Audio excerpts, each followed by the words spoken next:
नमस्कार, स्वागत है आपका। आप देख रहे हैं द न्यूज और मैं रानी गुप्ता आपके साथ। अक्सर भारत विरोधी बयानबाजी करने और भारत के जो वर्तमान सरकार है उसके खिलाफ जहरीले बोल बोलने वाली प्रोफेसर निताशा कौल को उल्टे पैर भारत से वापस लौटना पड़ा है। दरअसल उन्हें कार्यक्रम में शामिल होने के लिए बकायदा कर्नाटका की सिद्धरमैया सरकार ने इनवाइट किया था, लेकिन उन्हें एयरपोर्ट से ही वापस कर दिया गया, यानी कि भारत में उन्हें एंट्री नहीं दी गई है।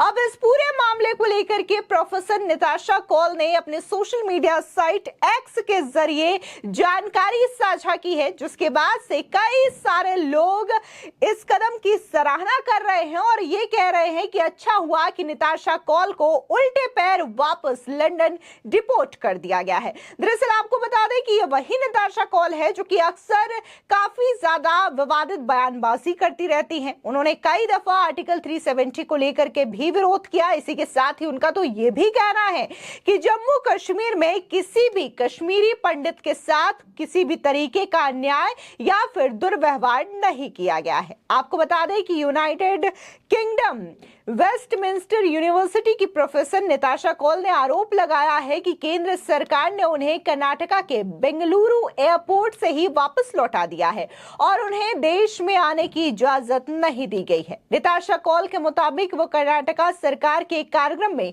भाग लेने के लिए बेंगलुरु एयरपोर्ट पहुंची थी। प्रोफेसर निताशा कौल का आरोप है कि बेंगलुरु इंटरनेशनल एयरपोर्ट पर इमिग्रेशन अधिकारियों ने उन्हें काफी देर तक हिरासत में रखा और फिर उन्हें वापस लंदन डिपोर्ट कर दिया। साथ ही कौल ने यह भी कहा कि 12 घंटे की उड़ान के बाद उन्हें भोजन और पानी की सीमित पहुंच के साथ 24 घंटे के लिए एक होल्डिंग सेल में रखा गया था। दरअसल इस हफ्ते के अंत में संविधान पर कांग्रेस के नेतृत्व वाली कर्नाटका सरकार ने 2 दिवसीय अंतरराष्ट्रीय सम्मेलन आयोजित किया था। इसमें भाग लेने के लिए निताशा कौल लंदन से भारत आई थी। वो बेंगलुरु हवाई अड्डे पर रविवार को लैंड की। जैसे ही वो एयरपोर्ट पर आई उन्हें हिरासत में ले लिया गया और लंदन वापस भेज दिया गया। बता दें कि निताशा ने अपने सोशल मीडिया अकाउंट पर लिखा, लोकतांत्रिक और संवैधानिक मूल्यों पर बोलने के लिए भारत में प्रवेश से इनकार। मेरे सभी दस्तावेज वैध और वर्तमान थे। यूके पासपोर्ट और ओसीआई। मुझे अप्रवासन ने कहा है कि हम कुछ नहीं कर सकते। दिल्ली से आदेश है। निताशा ने कहा कि उन्हें क्यों वापस किया गया, इसका उन्हें कोई कारण नहीं बताया गया। उन्होंने आरोप लगाया कि अव्रजन अधिकारी पूछते रहे कि क्या मैं वही हूं जो आरएसएस की आलोचना करती रहती हूं और मैं अपने अचंभित करने वाली बात थी।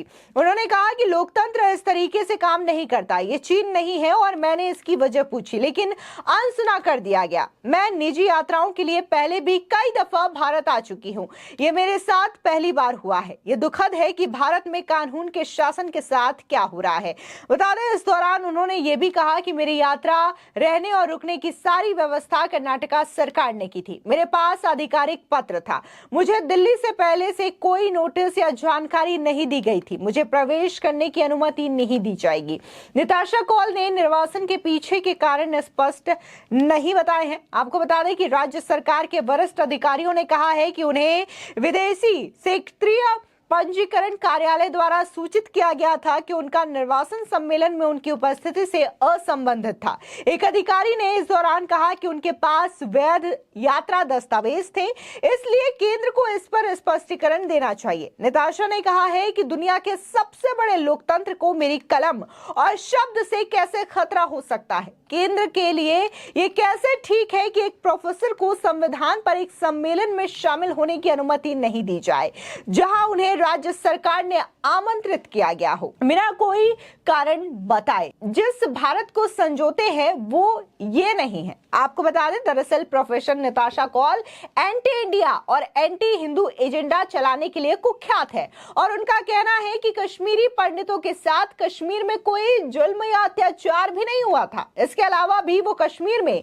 भारतीय सेना को लेकर कई दफा अनगढ़ बातें कह चुकी हैं। भारत विरोधी विदेशी पत्रकारों की चहेती प्रोफेसर निताशा कौल अक्सर भारत विरोधी कार्यक्रमों में हिस्सा लेती हैं और बगैर सबूत पेश किए हिंदुओं और मुस्लिमों से अत्याचार का आरोप भी लगाती रही हैं। आपको बता दें कि वर्ष 2019 में निताशा ने जम्मू और कश्मीर को विशेष दर्जा देने वाले अनुच्छेद 370 को निरस्त करने की बात कश्मीर में मानवाधिकारों के उल्लंघन के संबंध में विदेश मामलों की संयुक्त राज्य अमेरिका की सदन समिति में प्रमुख गवाहों में से एक के रूप में कार्य किया था।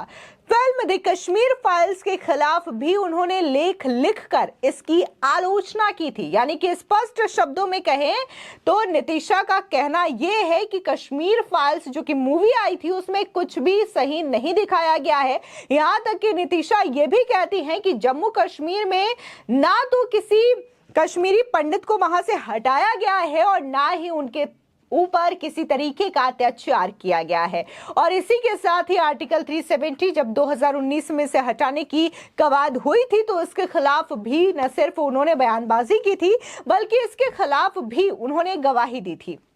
बता दें कि इंडियन एक्सप्रेस ने सूत्रों के हवाले से कहा है कि सम्मेलन आयोजकों ने हस्तक्षेप करने की कोशिश की और उनके प्रवेश में मदद के लिए नई दिल्ली फोन भी किए, लेकिन इसका कोई फायदा नहीं हुआ। सम्मेलन में शामिल एक व्यक्ति ने अपनी पहचान उजागर किए बगैर कहा कि अन्य देशों के 5-6 प्रतिनिधियों ने भी हवाई अड्डे पर घंटों पूछताछ की गई, लेकिन बाद में उन्हें आने की इजाजत नहीं दी गई। लेकिन प्रोफेसर कौल को किसी भी हाल में इजाजत नहीं मिली और उन्हें वापस डिपोर्ट कर दिया गया। गृह मंत्रालय के प्रवक्ता ने कौल के निर्वासन पर द इंडियन एक्सप्रेस के सवालों का जवाब भी नहीं दिया।